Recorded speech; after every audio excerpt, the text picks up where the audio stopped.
Please.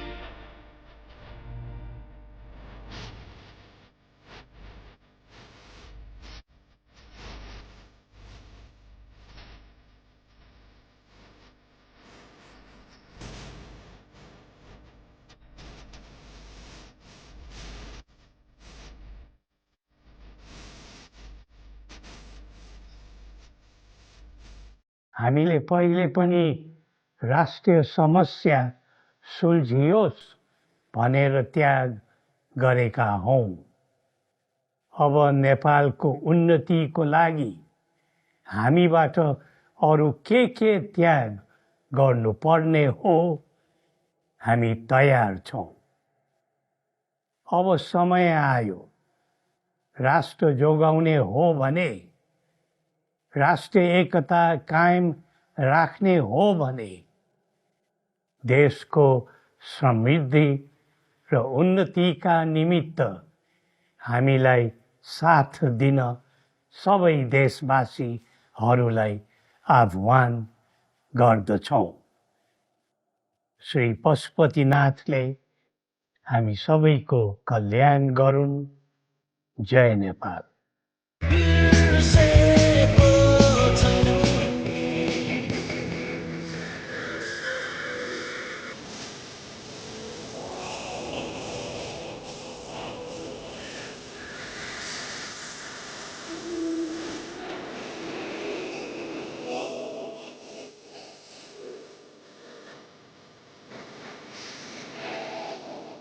वीरता, स्वाधीनता तथा गौरवमय मौलिक मान्यता वहन गरेको हाम्रो देश आजको विश्व व्यवस्थामा कुन कुनाभित्र छ, सोचनीय विषय छ। यति धेरै मानिसका, यति धेरै आँखाहरू, मलाई भने तिम्रै आँखा। देश सबैको हो। हामी पराधीनता, परनिर्भरता र आत्मग्लानीको दिशातिर बढ्दै जानु दुःखद विडम्बना हो। हाम्रो स्रोत र साधन, श्रम र सिप देशको विकासमा पूर्ण रूपमा उपयोग भएको छैन।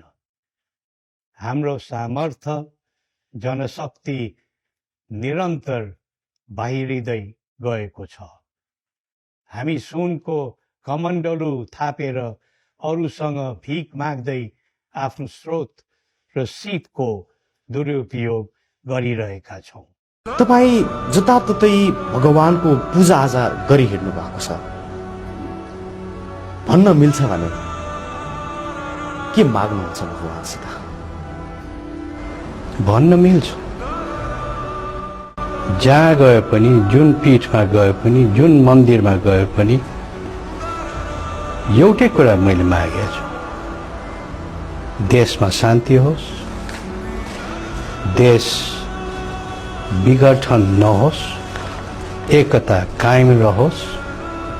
यही प्रार्थना जुनै पनि पीठमा मैले गएर गर्ने गरेको छु।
दिन अघि हामीहरू सबैले लक्ष्मी पूजा मनाएका थियौँ।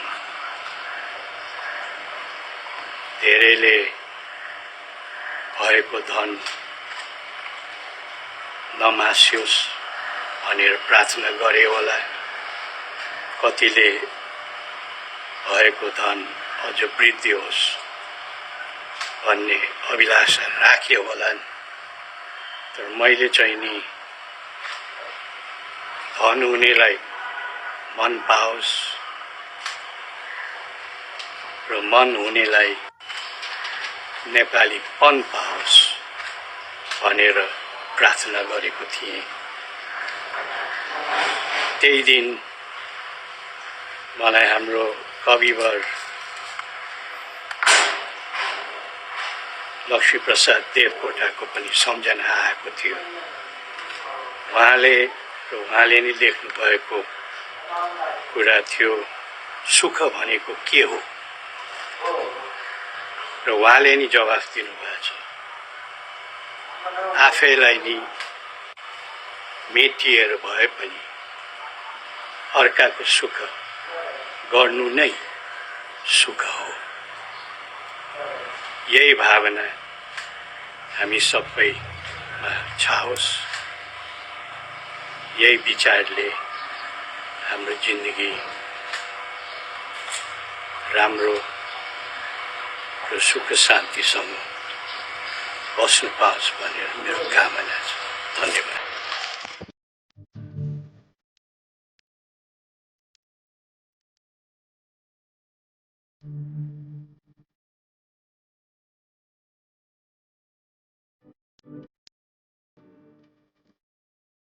भगवानमा विश्वास गर्छु। हजुर, सनातन धर्ममा विश्वास गर्छु।